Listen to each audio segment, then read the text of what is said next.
É uma coisa interessante, né? Guerra Civil, o novo filme da A24, que está basicamente capitalizando em cima da tensão política cada vez maior no mundo, e especificamente nos Estados Unidos, em ano eleitoral, parece ser um filme curiosamente apolítico, sem uma posição definida sobre o assunto, embora essa impressão talvez aconteça porque a gente se acostumou a comparar engajamento político com filiação partidária, com viés ideológico ou militância assumida em prol de um único lado da questão. E esse não é o jeito com que o diretor e roteirista Alex Garland encara o assunto. Para ele, ambos os lados extremos do espectro ideológico prejudicam uma causa em comum que deveria ser do interesse de todos, que ele resume em dois objetivos principais: evitar o estabelecimento de um regime ditatorial e melhorar a vida da sociedade como um todo. Agora, entender como fazer isso deveria ser algo alcançado através de uma discussão saudável que abrigasse pontos de vista diferentes, e com isso em mente faz muito sentido que Guerra Civil construa todo o seu conflito nacional em torno de uma figura meio nebulosa, que é o presidente interpretado pelo Nick Offerman e que nunca é identificado como pertencendo a alguma ideologia específica. Ele simplesmente é um líder totalitário a ser combatido, e quem lidera essa luta é um grupo chamado de Forças Ocidentais, formado pelos estados da Califórnia e do Texas. Não por acaso, dois estados de lideranças partidárias opostas, democratas e republicanos, respectivamente. E fazendo essa união entre lados opostos, o diretor parece estar dizendo: eu sei que a gente se odeia no momento, mas no caso de uma ameaça real à democracia, seria inevitável que a gente se unisse para combater esse inimigo em comum. A ideia aqui seria enfrentar essa polaridade, mostrando que é só através da atuação de visões diferentes que o mundo seria capaz de evitar essa catástrofe iminente, né? Essa destruição da civilidade através de um governo autoritário, quer seja ele de direita ou de esquerda. Aqui vale o parênteses, eu sei que é tentador pra gente olhar para esse conflito e simplesmente definir esses lados como direita ou esquerda, mas vamos aceitar que a coisa é menos simplista que isso, né? Principalmente quando se tenta aplicar essa lógica no contexto brasileiro, onde a nossa esquerda não é a mesma coisa que a esquerda americana, a nossa direita também não é, e por aí em diante, né? Então, por mais que as redes sociais alimentem essa cultura de torcida de futebol quando se trata de política, talvez seja mais saudável perceber todas as áreas cinzentas que existem no meio disso tudo. Bom, esse é o panorama desse novo filme do Alex Garland, mas eu confesso que eu fui pego de surpresa com o fato de essa ambientação ser meio que só isso, né? Ela é só a base, o pano de fundo de uma história ainda mais isenta que se desenrola pelo ponto de vista de 4 jornalistas de guerra. Pessoas que aceitam o risco de se meter em situações perigosas para fazer um registro disso, né? Como elas lidam com esse contato diário com o sofrimento, como elas criam mecanismos de defesa ou mesmo de escape, ou até como elas se interessaram por isso em primeiro lugar. Até já existe uma discussão na internet culpando o filme por a história não ser exatamente sobre a guerra civil prometida nos trailers, e eu acho que é válido discutir essa quebra de expectativas entre a publicidade de uma obra e a obra em si, mas nesse vídeo eu vou me concentrar no que o filme de fato é, sem me preocupar tanto com o que eu ou o resto do mundo achava que ele seria. Mas enfim, o foco nos jornalistas é um jeito bem conveniente de justificar essa isenção da narrativa, já que, em tese, esses profissionais estão ali simplesmente capturando o que acontece da forma como acontece. Num determinado momento, ali a personagem da Kirsten Dunst comenta que o trabalho deles não é fazer perguntas, não é questionar, mas sim tirar as fotos para que os outros questionem o que foi registrado. E não tem como não pensar também no papel do artista que levanta pontos de discussão sem ter exatamente a obrigação de resolver esses pontos. Isso até dialoga bastante com a filmografia do Alex Garland, que tem um trajeto tão interessante que vale mencionar aqui rapidinho. Ele é filho de um cartunista político inglês e ele começou a vida profissional sendo escritor e vendo alguns dos seus livros serem adaptados para filmes a partir dos anos 2000, até que ele virou roteirista e permaneceu nessa função por algum tempo, finalmente dirigindo seu primeiro filme, Ex Machina, lançado em 2014. Uma ótima ficção científica, ainda mais relevante hoje em dia, pensando nessa explosão de inteligência artificial que a gente está vivendo. Depois disso, ele fez Aniquilação, um filme que eu curto bastante, mesmo sem entender completamente, talvez devesse reassistir.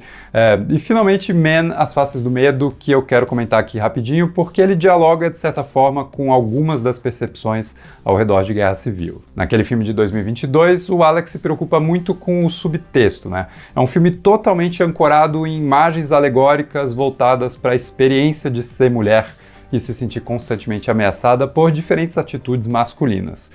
O que é algo questionável, né? Pensando que essa experiência feminina está sendo conduzida, roteirizada e dirigida por um olhar masculino. Ela é menos uma expressão genuína do que muitas mulheres vivenciam e mais uma suposição do que muitas mulheres vivenciam por parte de alguém que não tem como saber como seria isso de verdade. Agora, isso não é um problema absoluto, incontornável, já que o cinema sempre está procurando se colocar no lugar do outro sem necessariamente partilhar desse lugar. Mas em Men, As Faces do Medo, a questão para mim é que o filme se apoia demais nesse subtexto para funcionar.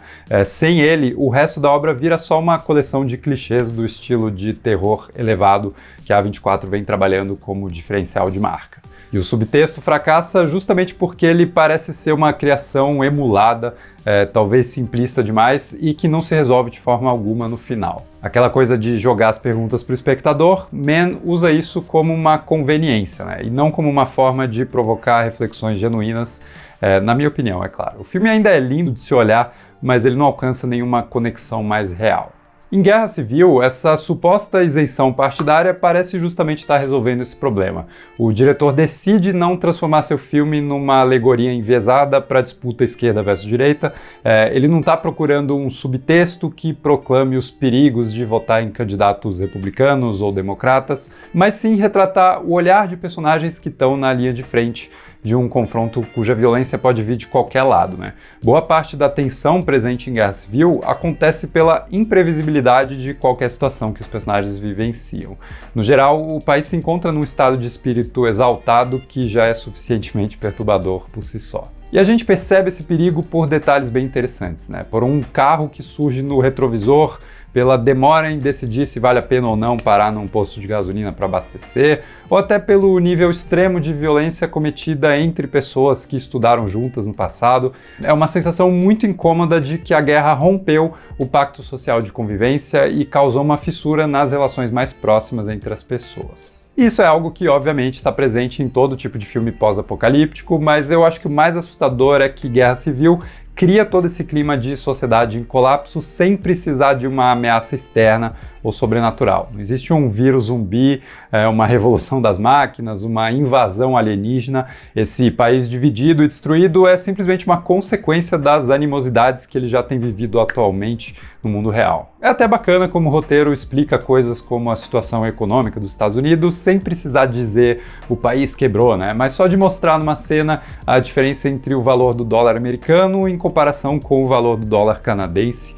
E eu curto muito quando essa construção de universo é feita por um conjunto de elementos laterais, que não estão saindo direto da boca dos personagens, mas que afetam a forma como eles interagem com o mundo. Dito isso, eu sinto um pouco de falta da presença do presidente na história, talvez só porque o Nick Offerman é um ator tão interessante de assistir, e até é curioso ver ele sendo mais uma figura marcante numa situação pós-apocalíptica, depois dos seus personagens em The Last of Us e Parks and Recreation, onde ele sempre vivia se preparando para essa queda da civilização. Mas eu acho que existe uma intenção meio Apocalipse Now de criar nele uma espécie de Coronel Kurtz, essa figura invisível que é o objeto final de uma jornada geográfica e psicológica por parte dos personagens. No caso aqui, eles buscam uma última entrevista antes de esse presidente ser derrotado numa vitória iminente das forças ocidentais. Não por acaso, existe até um aceno visual, aquela obra clássica do Coppola, né, com os helicópteros voando no contraluz do pôr do sol, mas é interessante o contraste entre os americanos se deparando com uma terra desolada no Vietnã, naquele filme de 1979, e agora nesse filme encontrando isso no próprio quintal de casa.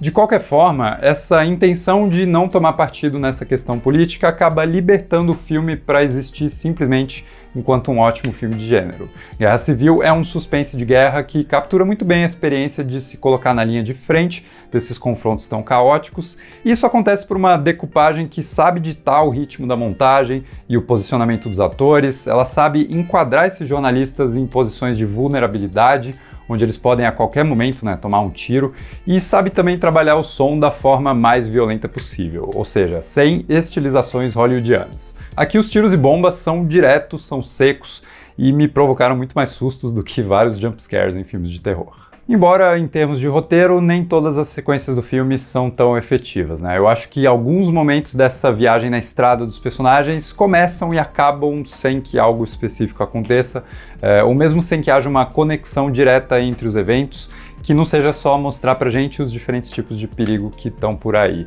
Mas ainda assim, essas sequências servem não só para fazer aquela construção de universo adjacente que eu mencionei, mas também para desenvolver os ótimos personagens interpretados pela Kirsten Dunst, Cailee Spaeny, Stephen McKinley Henderson e sim, ele, nosso Wagner Moura, que já habita o coração do brasileiro há muito tempo, mas talvez ganhe com esse filme, né, um destaque ainda maior lá fora. Eu não me espantaria se rolasse um efeito Pedro Pascal com ele daqui pra frente, e não que isso seja necessário pra gente reconhecer o seu talento, mas é só legal ver atores brasileiros ganhando esse espaço lá fora também. Vamos então falar mais desses personagens e da história que de fato é contada no filme, e para isso fica o aviso de spoiler. Se você não assistiu, vai lá e depois volta para cá. Enquanto isso, se você quiser ganhar 10% de desconto em qualquer curso da AIC, Academia Internacional de Cinema, é só usar o cupom GUSTAVO10, que é válido até o dia 30 de maio de 2024. Você vai poder estudar coisas muito legais e de quebra também me ajudar aqui no canal.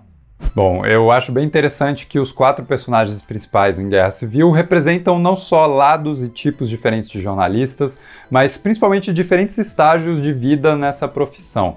Dá para enxergar várias fases, né? A fase novinha e deslumbrada, a fase experiente, mas ainda empolgada, a fase que questiona a utilidade e o propósito de se expor a tudo isso, e a fase final que já admitiu faz tempo que esse ímpeto do jornalista vai durar até o fim da vida, né? Mesmo que o corpo não aguente mais o peso da coisa toda. No caso do Wagner Moura, eu acho que ele traz o personagem mais carismático e até mais fácil de assistir, né? O Joe é uma figura engraçada, de certa forma, porque ele conseguiu transformar todo esse estresse acumulado da profissão num estilo de vida escapista, preocupado em viver o momento e extravasar os perrengues através do humor. Ainda assim, ele tá longe de ser só um alívio cômico forçado, já que existe uma camada muito fria de emoções cauterizadas por trás dessa fachada que ele criou, e que ele traz à tona nos momentos certos, né? E quando isso acontece, quando ele consegue entrar e sair das situações extremas com esse misto de habilidade e sorte também, ele deixa escapar um êxtase que beira a insanidade, né? E isso aparece muito bem nos olhos arregalados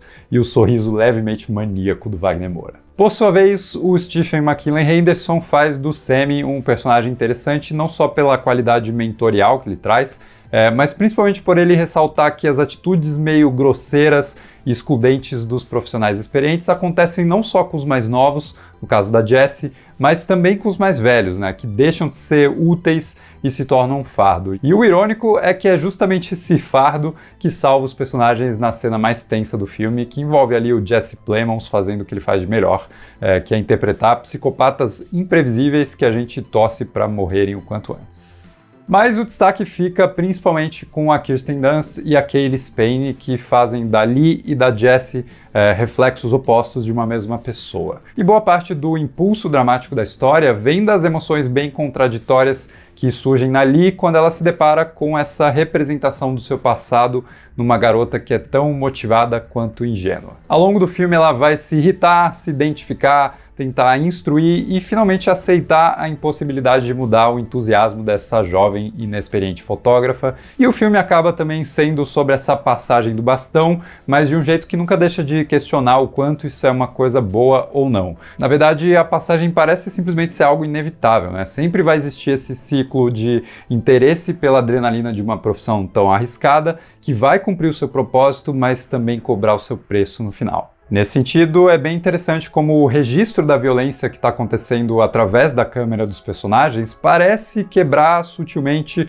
aquela ideia da isenção, né, da falta de posicionamento. Na verdade, é muito estudado que o simples ato de apontar uma câmera e tirar uma foto já interfere com a situação, né, mudando de alguma forma tanto quem fotografa quanto quem é fotografado. Aqui no filme, eu pelo menos senti um incômodo muito grande com a presença tão próxima dos fotógrafos no meio do conflito, quase colando a câmera na cara de pessoas enquanto elas estão morrendo, e eu acho que isso traz vários pensamentos interessantes. Por exemplo, enquanto a arma é um instrumento que finaliza vidas, ela encerra a existência das pessoas, a câmera é um instrumento que eterniza, que captura e guarda para sempre, né, algum aspecto do que aquela pessoa foi. Só que qual seria o limite ético de se eternizar unicamente o momento de maior sofrimento de uma pessoa, de registrar um instante em que ela vai embora, né, quebrando talvez uma intimidade que todos nós deveríamos ter preservada, que é justamente a desse momento da morte. E pior ainda, por mais que esse registro procure simplesmente comunicar